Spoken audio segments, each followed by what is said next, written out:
Okay, so let's solve this for x. The first thing that I need to do is to get rid of the fractions.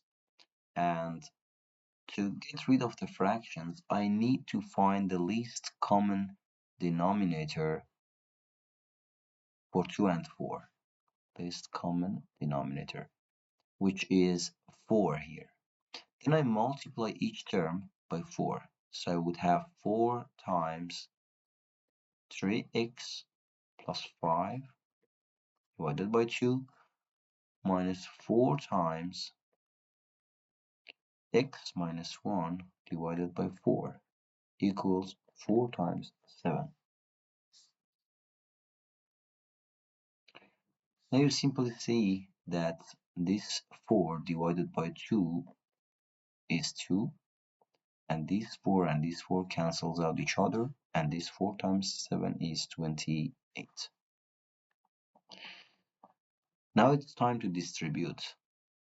If I distribute this 2 to this term, then I would have 6x plus 10, because 2 times 3x is 6x, and 2 times 5 is 10, minus 1 times x is minus x, and minus 1 times minus 1 is plus 1.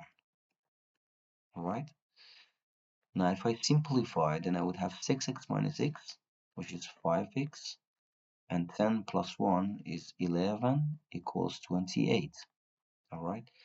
Now I reduce 11 from each side, so it is 5x plus 11 minus 11 equals 28 minus 11.